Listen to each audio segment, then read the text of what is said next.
না, কয়েকদিন ধরেই একটা চিন্তা মনের মধ্যে কেমন যেন খচখচ করছে। কিছুতেই শান্তি পাচ্ছি না যে আমি রাজসভায় সবার মনের মতো নয়। তাই বুঝি? তা কারা আপনার বিরুদ্ধে মুখ খুলছে শুনি? আব, সেটা তো আর অনুমানের ওপর ভিত্তি করে নিতে পারি না। তবে যতক্ষণ না নিজের কানে আমার বিরুদ্ধে তাদের বলতে শুনছি, ততক্ষণ যেন ঠিক শান্তি পাচ্ছি না। কিন্তু সেটা কি করে সম্ভব? কেউ কি আপনার মুখের ওপর কিছু বলবে? আরে সেটাই তো সমস্যা রানী, সেই জন্যই তো আমি এত অস্থির হচ্ছি। দাঁড়ান দাঁড়ান, সমস্যা যদি থাকে সমাধানও থাকবে, তাই আপনি অস্থির হবেন না মহারাজ। কিছু না কিছু একটা উপায় ঠিক বের হবে। এই সকালবেলা অত ব্যস্ত না হয়ে একটু মাথা ঠান্ডা করে বিশ্রাম নিন বরং। গোপাল, ও গোপাল, গোপাল। ও বাবা, তা সাত সকালে তোমার কি চাই? তলব হয়েছে, রানীমা ডেকে পাঠিয়েছেন। বোঝো ঠেলা। কাঁচা ঘুম ভেঙে গেলে এরকমই হয়।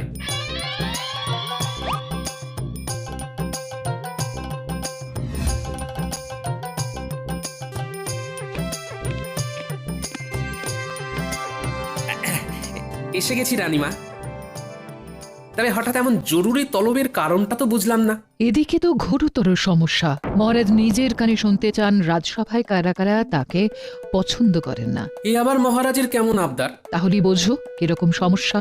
এই নিয়েই মহারাজের মন আনচান আনচান করছে। এবার তোমাকে কিছু একটা করতে হবে গোপাল। সবটাই তো বুঝলাম, তবে আমি যে এখন জঙ্গলে যাচ্ছি রানীমা। জঙ্গলে কেন? সেখানে গিয়েই ধ্যানে বসবো এবার। ধ্যানেই মুক্তি। তবে আমার কি হবে গোপাল?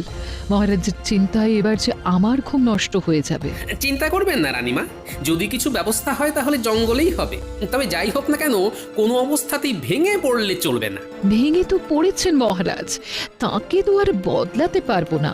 মহারাজের ব্যাপারটা আমার উপর ছেড়ে দিন রানীমা। তবে জঙ্গলে যাওয়ার আগে মহারাজের সাথে একবার দেখা করা দরকার।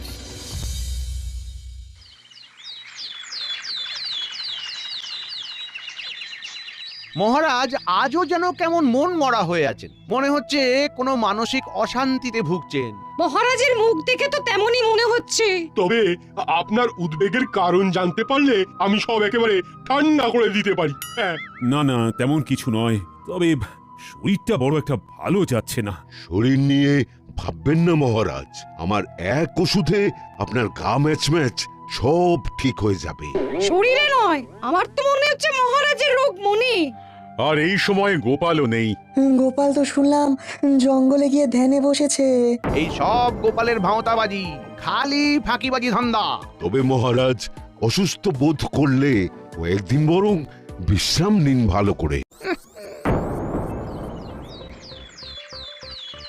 আজ রাজসভা একেবারে জমিয়ে যাবে, মানে আমি যখন আছি তখন জমিয়ে একেবারে দই বানিয়ে দেবো। হ্যাঁ, দই হবে না ঘেঁটে ঘোল হয়ে যাবে সেটা তো একটু পরেই বোঝা যাবে। মন্ত্রী মশাই যে উত্তম রূপে সভা পরিচালনা করতে পারবেন সে ব্যাপারে আমি নিশ্চিত। মহারাজ ছাড়া রাজসভা চলে নাকি? মনে হচ্ছে যেন সবটাই ফাঁকি। এই যে কবি, তুমি থামো দেখি। হ্যাঁ, খালি পিছন থেকে নাচছে কলকাঠি। তবে কলকাঠি নাড়ার আসল লোকটাই নেই বলে আমার মনে হচ্ছে যেন বেশ ভালো আছি। কথাতেই তো আছে দুষ্টু গরুর থেকে শূন্য গোয়াল ভালো। কি রাজসভা যে ফাঁকা ফাঁকা দেখছি। সবাই আছে, তবু কেউ নেই কেন? আমরা কি কেউ নই নাকি? মহারাজ ছাড়া রাজসভা তো নুন ছাড়া তরকারি। আর তাছাড়াও আমার যে মহারাজকেই দরকার। সে তো না হয় বুঝলাম, কিন্তু এই যে শুনলাম তুমি বনে গেলে, তাহলে সঙ্গে করে কাকে আবার নিয়ে এলে? হ্যাঁ, আমারও তো কৌতূহল হচ্ছে, ইনি কে? ওই বনে গিয়েই তো একটা চমৎকার হয়ে গেল। চমৎকার? কি রকম চমৎকার গোপাল? গভীর বনে গিয়ে সবে ধ্যানে বসার তোড়জোড় করছে, অমনি এনার সঙ্গে দেখা। দাঁড়াও দাঁড়াও দাঁড়াও, তুমি যেমনই তোর জোর করো এনাকেও যেন আমার খুব চেনা চেনা লাগছে। লাগবেই তো, লাগবেই তো। ইনি যে মহারাজ কৃষ্ণচন্দ্রের দাদা শুভ্রচন্দ্র। বহু বছর গুরুগৃহে কাটিয়ে এখন ফিরছেন। ফেরার পথে আর কাউকে না পেয়ে তোমাকেই ধরলেন? না ধরে উপায় কি? ফিরতে গিয়ে জঙ্গলে পথ হারিয়ে ফেলেছিলেন, ভাগ্যিস দেখা হয়ে গেল, না হলে যে কোথায় কোথায় ঘুরতেন। উনি তবে মহারাজের দাদা? সবাই কেমন দেখছি দেখো, যেন বোকা হাঁদা।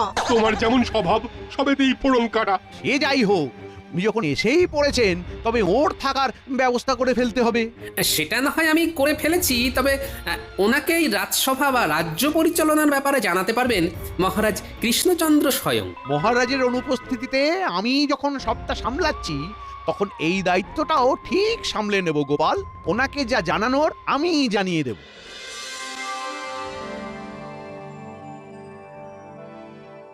কই গগিনি, কই? আরে গেলে কোথায়? ওহ, দাও দাও দাও দাও দাও, সেদ্ধ ভাজা মাখা কষা যা আছে তাই দাও দেখি। আজ সব একেবারে চেটে পুটে সাবড়ে দেব। কেন গো আজ আবার এমন কি হলো? না মনে হচ্ছে বেশ যেন ফুর্তিতে আছো।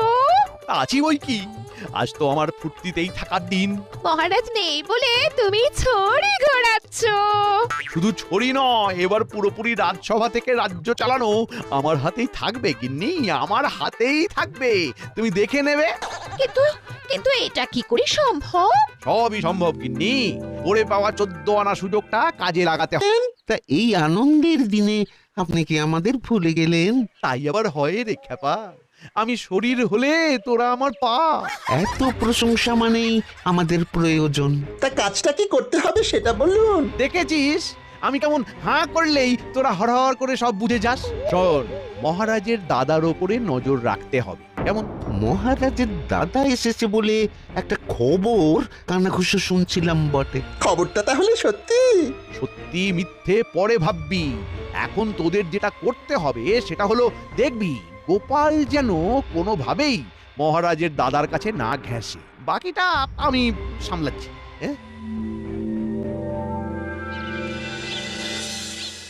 না পারবো না তোদেরকে আমি সামলাতে পারবো না। হ্যাঁ, আমরা কি তোমাকে সামলানোর কথা বলেছি?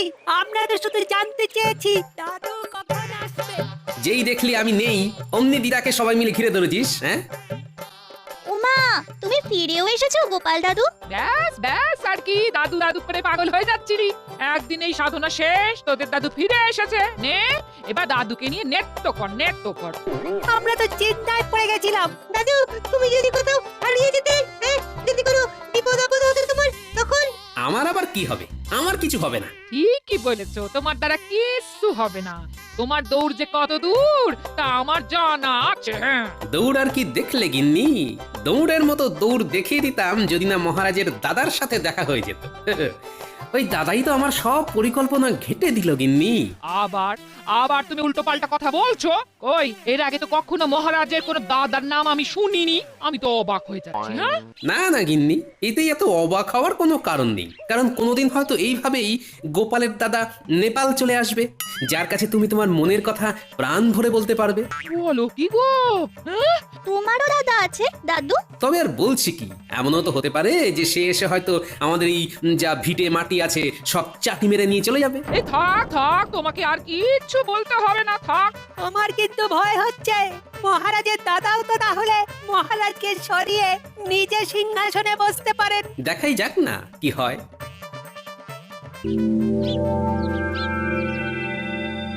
আপনি কিচ্ছু ভাববেন না, আমি একেবারে সঙ্গে করে নিয়ে আপনাকে সব দেখিয়ে দেব। হাজার হোক মহারাজের দাদা বলে কথা, আপনার তো আর অসম্মান হতে দিতে পারি না। এসব কথা থাক। মন্ত্রী, তুমি আমায় বলো দেখি, কৃষ্ণচন্দ্র কেমন রাজত্ব চালাচ্ছে? আর খুব একটা ভালো কিছু তো আমার ভাইয়ের পক্ষে করা সম্ভব নয়। আপনি একেবারে আমার মনের কথাটা একেবারে টেনে বের করে এনেছেন। আহা, টানাটানি আর আমি কোথায় করলাম? কৃষ্ণচন্দ্র তো সবকিছু বলুন, মহারাজ তো এমনিতে ভীষণ বদরাগী, তার উপর আবার খালি আরাম আয়েশ করে দিন কাটান। এ ব্যাপারে তুমি নিশ্চিত? আপনি তো নিজের চোখেই দেখছেন, এই যে এখন কেমন মহারাজ শরীর খারাপের বাহানা দিয়ে রাজপ্রাসাদে শুয়ে বসে আছেন। কৃষ্ণচন্দ্র বরাবরই ক্ষমতা লোভী, তবে তার সাথে যে এই সব গুণগুলো আমদানি করেছে সেটা তো বুঝতে পারিনি। এর থেকে আপনি যদি রাজা হতেন তবে আর আমাদের চিন্তা থাকতো না। রাজা তো আমারই হওয়ার কথা ছিল। কৃষ্ণচন্দ্র তো আমাকে ফাঁদে ফেলে গুরুর বাড়িতে থাকার ব্যবস্থা করে নিজে সরে পড়েছিল, আর এখানে এসে রাজা হয়ে বসেছিল। আমি বলি কি, আপনি আপনি চাইলে এখনো রাজা হতে পারেন, সে ব্যবস্থাও করা যাবে। এখন বরং আপনি খানিক বিশ্রাম নিয়ে নিন, বাকি কথা পরে হবে, কেমন?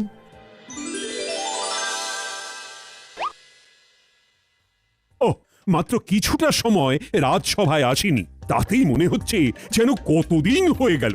হ্যাঁ, মহারাজ এলেন বলে সবাই যেন আলো ফিরে এলো।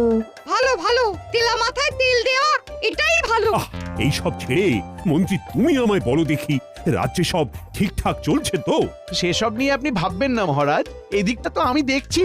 আপনি বরং আপনার দাদার সাথে গল্পগুজব করে সময় কাটান কয়েকদিন। কোন ভাগ্য গুণে কতদিন পরে দুই ভাই আবার একসাথে হয়েছেন, সে কি বড় কম ব্যাপার? হ্যাঁ, আমি তো ভাবতেই পারিনি যে আবার দাদার সাথে দেখা হবে, আর দাদা যে এখানে কোনোদিন আসবে সেটা তো আমার কল্পনারও বাইরে।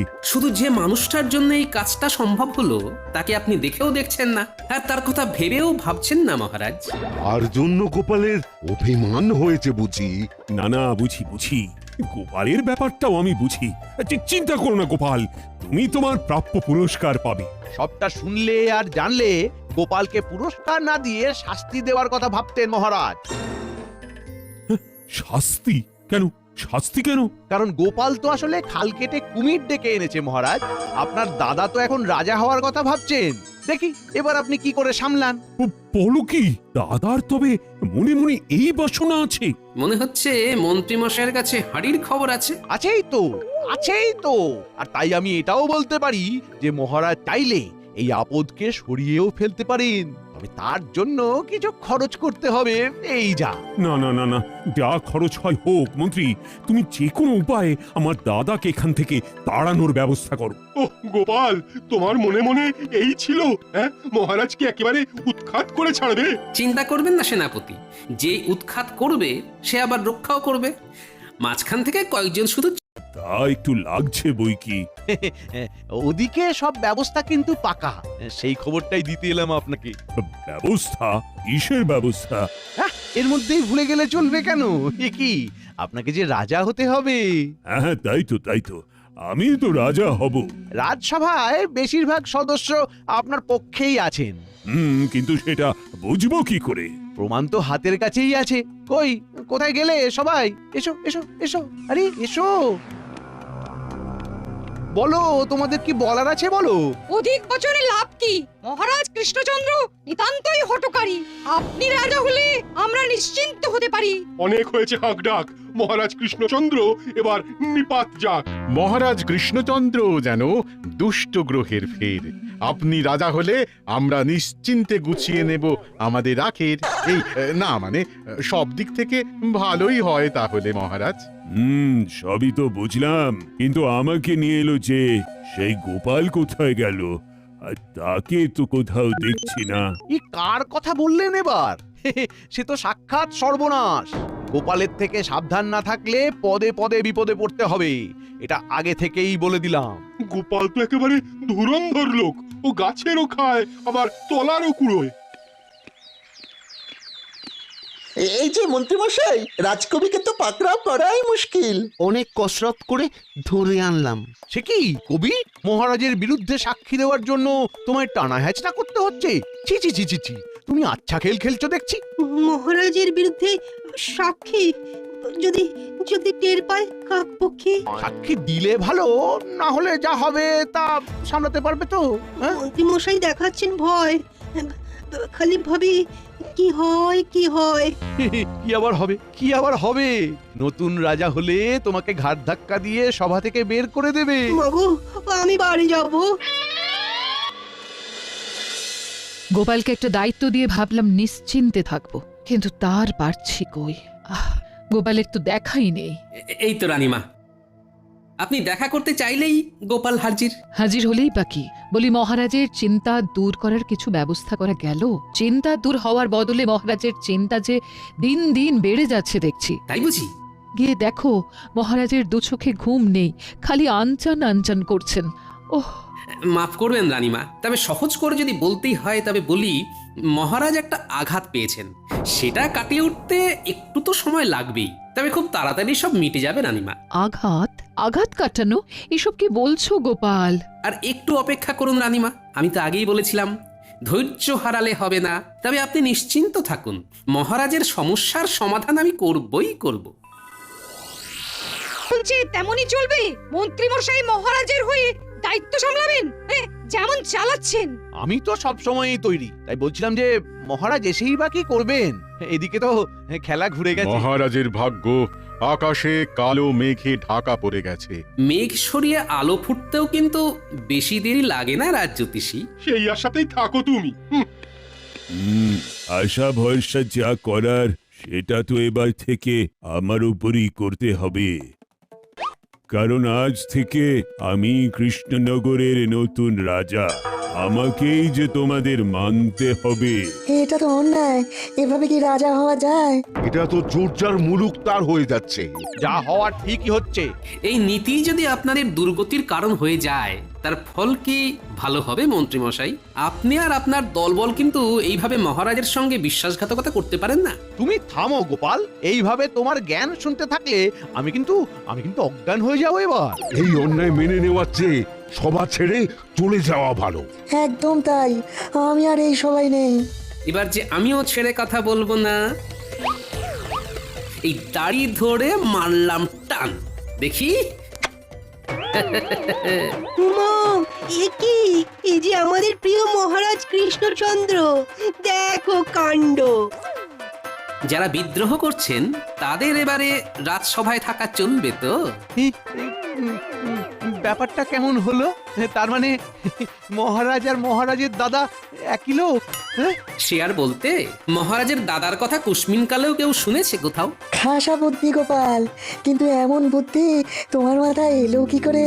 বাড়িতে গিন্নির সাথে ঝগড়া করতে করতে এই একই অঙ্গে দুটো রূপের পরিকল্পনাটা প্রথম মুক্তি মেরেছিল মাথায়। তারপরে মহারানীর কাছে যখন শুনলাম মহারাজ নিজে কানে শুনতে চান রাজসভায় কে কি বলে তার নামে, তখন টপ করে কাজে লাগিয়ে দিলাম। তার মানে বনে সাধনা করতে যাওয়ার ব্যাপারটা সত্যি নয় গোপাল? যাবো ভেবেছিলাম বটে, তবে যাওয়া তো আর হলো না।